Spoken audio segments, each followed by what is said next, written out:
On this episode, we talk about the relationship between coffee and the place that it comes from, and general terms that help you know what you're tasting.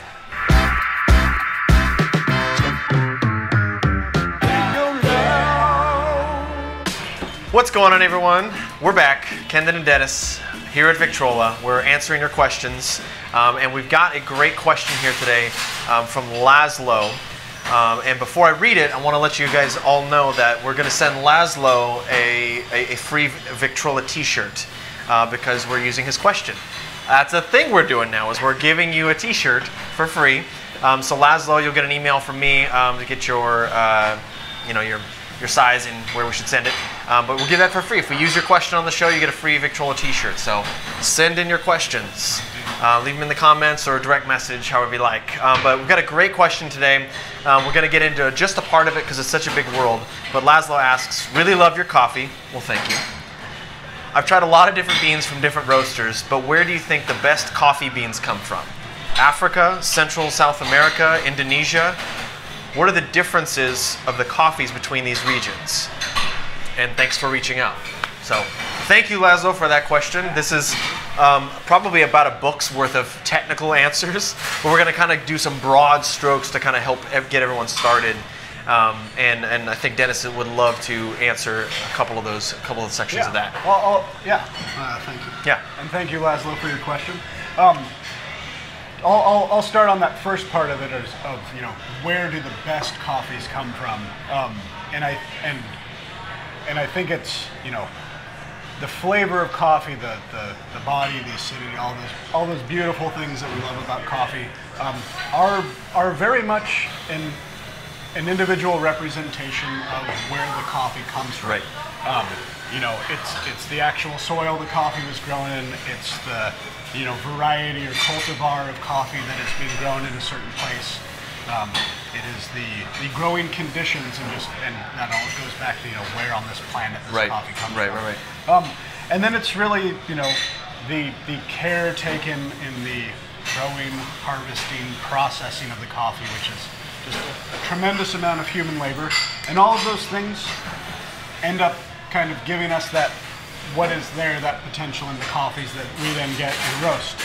So I would say, as far as what makes coffees exceptional or not exceptional, really has more to do with those things rather than as far as where the best coffee comes from. A lot of that is just your personal taste. Right.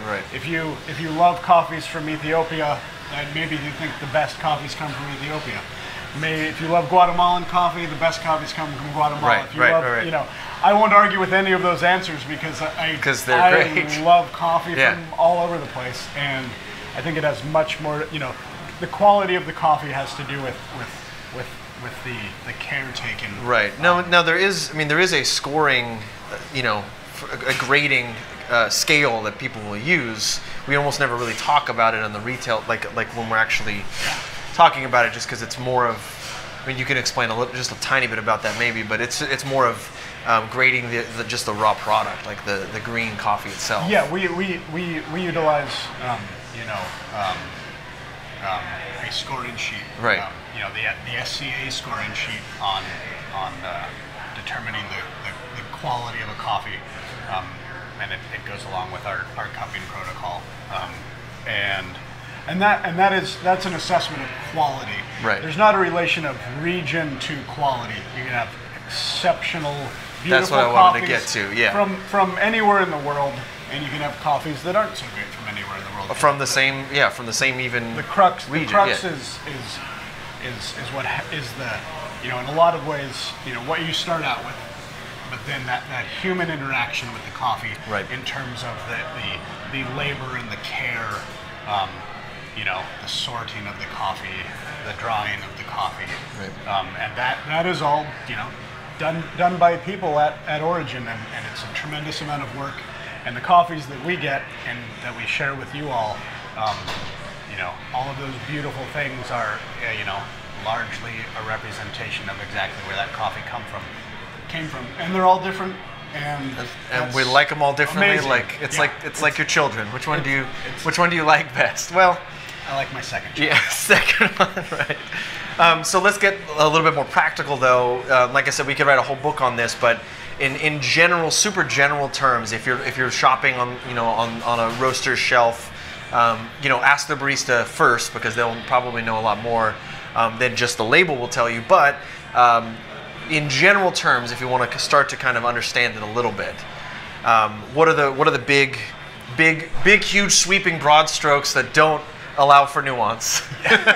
Yeah, and that's it's what can we look at those three major regions? Yeah, if you look at those, I mean, I think the things that tend to get assigned to each one, we look at Central, South America. Right.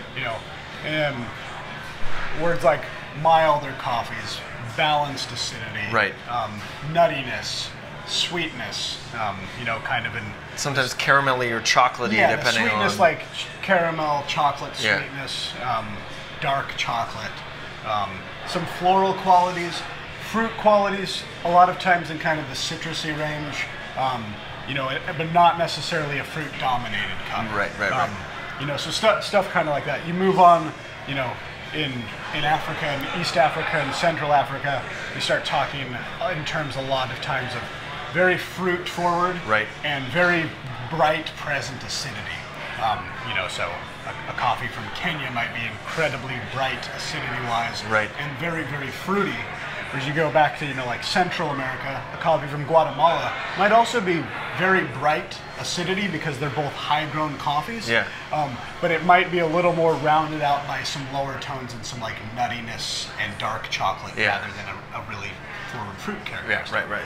And then the coffees, from the Indo-Pacific, those tend heavier, smoother acidity, kind of a sort of a wilder, earthier tones Right. and stuff like that. Those usually get assigned, and some of that is processing and other things like this. There's a lot of factors that go into it, but those are kind of the general things that you come across. And huge, sweeping, non-specific, not respecting nuance and processing and things. Those are the ways that we kind of think of it. It can be a helpful place to start. Yeah. And then interacting with whoever you're getting your coffee from, and really just drinking coffee. Yeah, drinking a bunch of coffee. Yeah.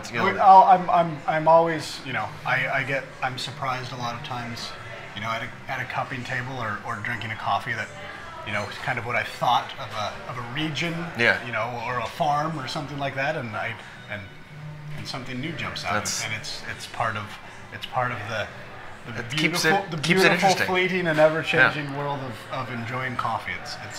It's really exciting, and that question that you asked, Laszlo, is really a great one, and it involves there's a lot there, and there's a lot to explore. And for sure. That's kind of the fun of it. Yeah, that's what we have to say about that for today. Like I said, there could be there are books and books on all of these things. So do a little Googling out there on some resources for that. But hopefully that kind of gets you started in understanding the world of coffee a little bit. And we'd love to answer more questions for you. So that's what we want to do, is help you get more out of your coffee. So if you write in a question and we use it, remember, we'll send you a free t-shirt. And hopefully we can bring some more answers to help you get more. So there we go, guys. That's it for today. We will see you later.